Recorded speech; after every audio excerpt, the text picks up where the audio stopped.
Bonjour mesdames et messieurs, merci de nous rejoindre dans cette édition. Voici les sommaires. Les réseaux pour le droit de l'homme alertent sur les conditions carcérales des détenus de la prison centrale de Kakwangura. Les réseaux indiquent que le nombre croissant des prisonniers ne correspond plus à la capacité d'accueil de cette prison. En conséquence, les détenus manquent de quoi se nourrir et restent exposés à plusieurs maladies contagieuses. Mise en place d'une usine de transformation des déchets dégradables et non dégradables en ville de Butembo. Cette œuvre est une initiative des jeunes ressortissants de l'Université de l'Assomption au Congo, UAC, réunis au sein de l'Organisation pour la protection de l'environnement et le développement intégral au Congo. C'est tout pour le sommaire, mesdames et messieurs. Bienvenue aux détails. Pour commencer, la prison centrale de Butembo compte actuellement 798 détenus au lieu de 150 selon les normes de construction de cette maison carcérale. En conséquence, les détenus manquent de quoi manger à cause de la pléthore. Les réseaux de droits de l'homme appellent l'État congolais à revoir les budgets de cette maison de détention, étant donné que les besoins augmentent avec le nombre de prisonniers. Reconnaissant que les prisonniers ont aussi le droit de vivre, le coordonnateur du réseau pour le droit de l'homme alerte les autorités sur les conditions de détention dans les maisons carcérales de la région. À part les manger, les conditions sanitaires sont aussi déplorables, rapporte Maître Wassivignon, coordonnateur du REDO, soulignant l'insuffisance des médicaments dans des dispensaires et des pharmacies des maisons carcérales. Nelly Mongesiali et Luciana Moussivirwa ont recueilli ces propos. Il faudrait qu'au niveau du gouvernement, surtout au niveau du ministère de la Justice, que l'enveloppe prévue pour la restauration des détenus soit augmentée. Surtout qu'on sache que nous sommes dans une zone opérationnelle, une zone à sécurité, où on a beaucoup de gens qui sont arrêtés pour tel ou tel autre effet. Si on était dans un état où il n'y avait pas assez de criminels, peut-être les budgets qu'ils débloquent chaque mois pouvaient faire quelque chose. Mais avec tant de détenus, nous allons vers 1000. Si on n'avait pas envoyé d'autres abénes, on serait déjà à plus de 1000. Maintenant, si tous les 1000 là pouvaient être envoyés à Kakwangura, même des places ne pouvaient plus être retrouvées à la prison, puisque ceux qui se retrouvent, ils dorment, ils restent dans de très mauvaises conditions. Par rapport à la restauration, n'en parlons pas. L'enveloppe qu'on envoie pour 3 mois, ça fait 15 jours et on n'a plus rien dans les dépôts de vivres. D'ailleurs, c'est ce que nous avions constaté pendant notre monitoring. Notre message est que l'État qui a l'obligation de nourrir les détenus, qu'il augmente l'enveloppe prévue pour la restauration des détenus, mais aussi qu'il y ait une vision d'élargir, de construire notre prison. Toutes les personnes victimes de massacres et incendies de voitures et autres biens suite à l'activisme des rebelles ADF dans l'est de la RDC peuvent réunir les preuves et les soumettre devant les autorités du pays pour demander une indemnisation. C'est une proposition de Maître Sekera Kuva Souvouamou, activiste des droits de l'homme, après un incendie d'environ 7 véhicules à Luna le samedi 20 mai 2023. Considérant que la sécurité des personnes et de leurs biens est une mission de l'État, cet activiste des droits de l'homme estime que le fait de soumettre cette demande auprès du gouvernement pourrait stimuler l'attention des dirigeants et les amener à suivre de plus près la question de la sécurité dans l'est du pays. Maître Sekera a été interrogé par Delphe Boya et Sami Wainda. Quand il y a un fait qui nous préjudicie, il faut d'abord réunir les preuves et il faut maintenant commencer la lutte pour l'indemnisation. Et moi je suis convaincu, sur base, n'est-ce pas, même de l'article 258 du Code des obligations qui dit que tout fait quelconque de l'homme qui cause dommage à autrui oblige celui par le fait duquel le dommage est arrivé à le réparer. Nous savons tous que déjà l'article 19 de la Constitution dit que l'État a l'obligation, n'est-ce pas, de protéger la vie humaine, même la propriété privée. Donc la question sécuritaire, c'est une question qui est de la compétence de l'État. Et si on brûle les véhicules, c'est parce qu'il y a une défaillance de l'État. Et moi j'estime que sur base de ça, si nous réunissons les preuves, il y a lieu de commencer avec des démarches au niveau des ministères habilités, ministère du budget, des finances, pour, n'est-ce pas, indemniser les personnes qui perdent. Mais il faut qu'on réunisse les dossiers et il faut qu'il y ait de la volonté, il faut que les gens aussi soient optimistes sur la question pour que, n'est-ce pas, on dise, tant que l'État ne sait pas sécuriser les gens, parce qu'on paye l'impôt pour ça. L'impôt, les citoyens payent l'impôt pour que l'État s'occupe de toutes ces questions. Bon, mais lorsque nous payons et que l'État ne nous sécurise pas, et qu'il y a des conséquences néfastes qui surviennent du fait de la défaillance de l'État, il faut faire payer à l'État cela. Moi, je pense que juridiquement parlant, et même politiquement parlant, c'est possible et c'est défendable qu'on demande à l'État de payer tout ce qui est en train d'être consumé. Les forces armées de la République démocratique du Congo qui mènent les opérations Sokola 1 au Grand Nord accusent les autorités civiles dans la création des groupes armés pour déstabiliser la province pendant la gouvernance de l'état de siège. C'était lors des points de presse animés à l'hôtel Butembo samedi dernier par le porte-parole de ces opérations. L'armée se félicite du travail réalisé pendant les 2 ans depuis l'instauration de l'état de siège, donc dans le rétablissement de la paix malgré la prolifération des groupes armés locaux. Les propos du porte-parole des opérations Sokola 1 ont été recueillis par Mwana Mpenzi Manzekele. La guerre que nous sommes en train de mener ici a commencé il y a plus de 30 ans. Plus de 30 ans. Et ce sont les autorités civiles qui étaient à la gestion de cette province. À la création de l'état de siège, vous-même, en tant que professionnel de médias, vous avez vu comment l'état de siège a été combattu. La création de groupes armés. Qui crée les groupes armés? C'est parmi les autorités civiles qui sont à Kinshasa, qui sont en province, qui sont avec nous ici. Ce sont eux-mêmes hier qui étaient contre l'état de siège. Alors pour faire échouer cet état de siège, ils continuent à créer les groupes armés. C'est pendant cette période spéciale d'état de siège que ceux qui hier étaient intouchables ont été arrêtés. Je ne vais pas citer leurs noms parce qu'ils ne sont pas des ma zone de responsabilité, mais dis-moi ceux qui sont à Kinshasa sont en train de voir que pendant cette période d'état de siège, au Nord Kivu, on a arrêté les responsables qui hier étaient au moins intouchables. Dans notre zone de responsabilité, c'est-à-dire dans la région de Beni, nous avons, pendant les 2 ans d'état de siège, arrêté plus de 673 collaborateurs des terroristes ADF-MTM. 673 arrêtés. Pendant cette période d'état de siège, dans notre zone de responsabilité, Sokola 1 Grand Nord, nous avons neutralisé 567 terroristes ADF-MTM, corps vus. C'est dans cette période d'état de siège que nous avons arrêté les figures emblématiques des terroristes ADF-MTM.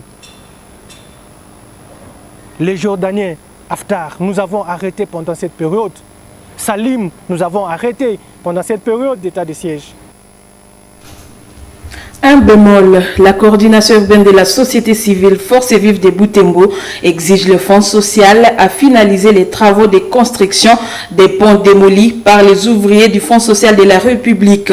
Tsongo Mukuluvi Sanza, secrétaire adjoint de la société civile en ville de Butembo, regrette l'arrêt brusque des activités du Fonds social dans la ville de Butembo. La société civile explique que certaines routes de Butembo ne sont plus fréquentables car leur réhabilitation n'a pas été finie suite à cet arrêt des travaux. Tsongo Mukulu appelle également les autorités locales à s'y impliquer urgemment pour écarter les dangers que court la population. Suivez Tsongo Mukulu dans ses propos recueillis par Gérard Mourefou. Il y a certaines choses que nous déplorons, c'est surtout qu'il a lassé l'entremise des caniveaux, réparer ou bien faire des petits ponts à certaines artères, mais malheureusement, nous constatons qu'il n'avait pas peut-être de fonds suffisants pour le faire rouge.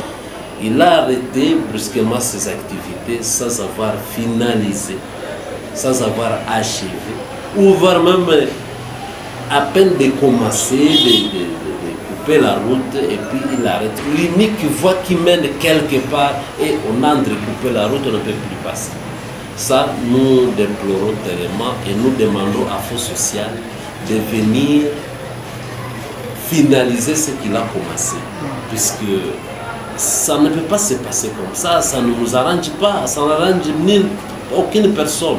Mais comme le Fonds social est toujours là, qu'il voie quel mécanisme il va utiliser pour qu'il finalise ce qu'il a entrepris, que cette communication soit de mise sur ses artères.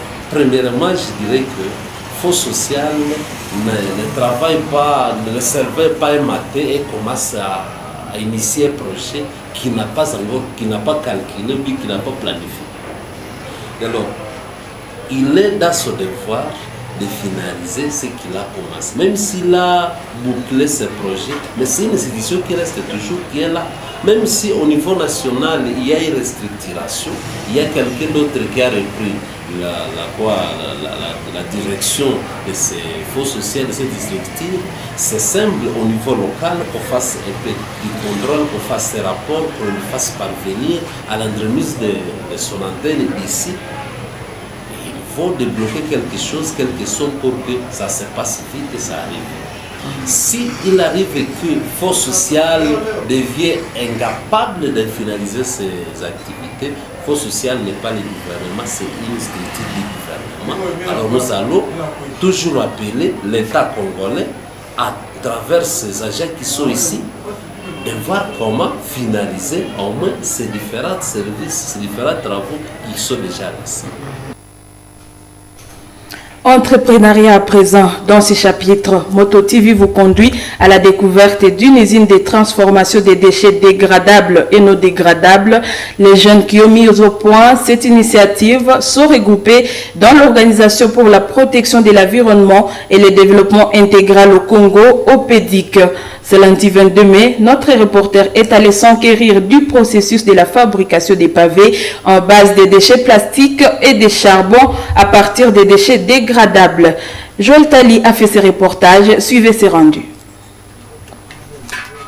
L'Organisation pour la protection de l'environnement et le développement intégral au Congo, OPEDIC, est une initiative des anciens étudiants de l'Université de l'Assomption au Congo UAC en département de développement et management. Cet espace accueille 2 usines au même moment pour la transformation des déchets. Ici, par exemple, ces jeunes transforment les déchets plastiques en pavés, un processus complexe qui passe par l'utilisation de feux ardents pour faire fondre les matières premières essentiellement constituées de plastique. La première étape, c'est la collecte. Nous collectons les déchets plastiques. Après la collecte, nous les transportons au niveau de notre usine. Ce sont des polyesters qui sont propices pour le recyclage et pour produire aussi des pavés écologiques. Ces matières premières, nous les collectons dans notre ville et dans l'objectif d'assainir notre ville, mais aussi dans l'objectif de lutter contre le réchauffement climatique. Ces carbonisateurs ici nous permettent de recycler ces déchets, mais aussi de diminuer la chaleur pour que les engins ou bien ceux qui travaillent ici ne puissent pas être contaminés directement par nos matériels. En fait, ces déchets, nous les utilisons dans notre carbonisateur. Une fois que ces déchets sont fondus, nous allons obtenir du liquide. Et ce liquide-là, nous allons le mélanger avec le sable et en fin de compte, nous allons le compacter. Et regardez ici, nous avons des moules. Ces moules ici nous permettent d'avoir des formes. En fait, quand nous allons compacter, après 15 minutes, nous allons obtenir nos pavés qui sont écologiques. Et ces pavés ici, dans 15 minutes, c'est déjà prêt pour la construction. Le résultat sous nos yeux est déjà plaqué dans plusieurs ménages de Butembo, tout comme dans quelques espaces publics importants tels que dans la cour de l'hôtel de ville de Butembo. Léger par rapport aux autres pavés, celui-ci a une durée de vie longue et peut supporter plusieurs milliers de kilogrammes. On peut les enlever maintenant déjà ici et aller les utiliser dans la construction. Dans cette même usine, l'on fabrique des charbons écologiques. Voici le résultat attendu du processus que nous amorçons. Ces jeunes usent des déchets issus des végétaux, ceux dégradables, qu'ils enferment dans ces carbonisateurs, à partir duquel l'on obtient la poudre noire qui sera moulie dans cette machine. Cette étape commence par aussi la collecte des déchets. Et nous collectons les déchets dans nos marchés. Donc ici, c'est pour les déchets biodégradables. Donc nous avons ici nos déchets. Nous avons ici des rafles de maïs, nous avons des épluchures de bananes. Nous avons tous les déchets issus des activités agricoles. Ce sont des déchets que nous recyclons pour que nous puissions obtenir la poudre noire. Ça, c'est notre carbonisateur qui nous permet d'obtenir la poudre noire après la carbonisation de nos déchets biodégradables. La poussière noire obtenue est mélangée avec d'autres matières, dont l'argile et plusieurs autres.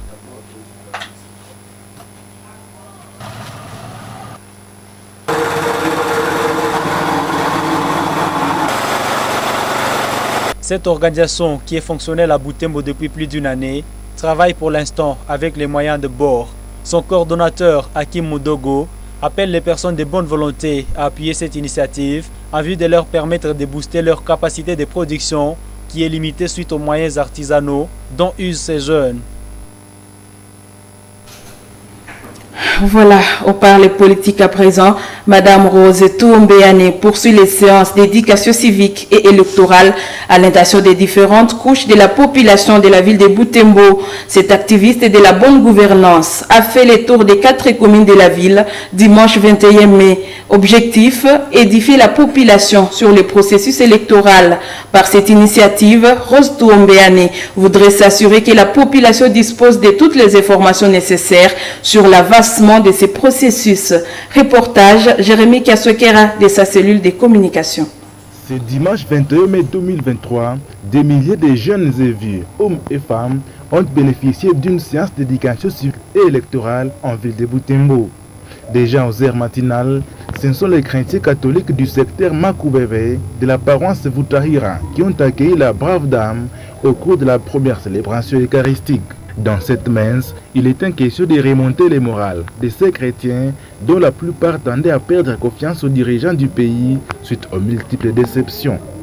Ensuite, vers 11h, Madame Rose Toumbéane s'est entretenue avec les taximens de la paroisse de Kitatumba après leur messe de récollection. L'échange a tourné autour du rôle de cette couche importante de la population dans l'éveil patriotique et de citoyens. Dans la même paroisse, les noviciens Sainte-Thérèse de Kitatumba a également eu l'honneur d'accueillir la brave dame. Un débat consécutif entre les sœurs novices et la dame de la paix s'est tenu pendant plus de 2 heures.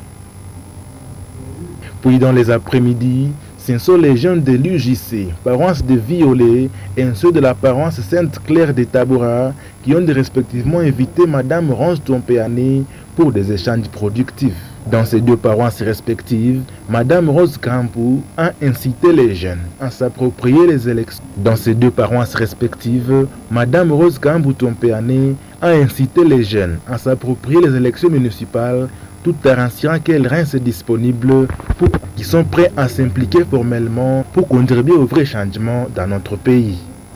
Madame Rose Toumbéane reste convaincue qu'il est plus qu'urgent que la population soit éveillée pendant ce processus électoral qui va déterminer l'essor de l'avenir de notre nation.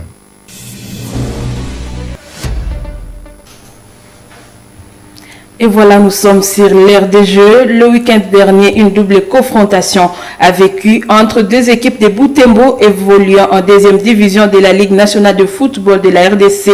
Il s'agit de l'association sportive Nyuki et le football club Intessel. En match retour vécu ce dimanche 21 mai, les 2 équipes se sont séparées sur les nuls vierges et des 0 buts partout. Suivez ces rendus. En noir et vert, l'association sportive Nyuki et en bleu-noir, le football club Étincelle. Les 2 équipes à vacances de leur fief depuis quelques mois, s'offre un spectacle cet après-midi dans les stades André Van Nevel plein à craquer. À la taille des deux équipes évoluant dans la Ligue nationale, les matchs sont pleins d'énergie.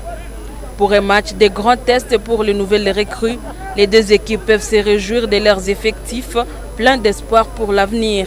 Avec une première mi-temps moins créative, les deux équipes se concentrent davantage à la deuxième mi-temps. Les attaques de part et d'autre multiplient les dangers, mais à chaque fois, elles se butent à des défenses adverses aussi solides.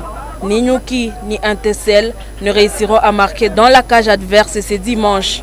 Une rencontre qui succède à celle vécue le samedi 20 mai. Lors de ces matchs allés, l'association sportive Nyuki l'avait emporté par 3 buts contre 1. Les deux équipes qui évoluent en Ligue nationale de football Division 2 affûtent leurs armes pour une nouvelle saison. La phase retour étant annulée, faute de moyens d'organisation, les équipes attendent le programme du début de la nouvelle saison.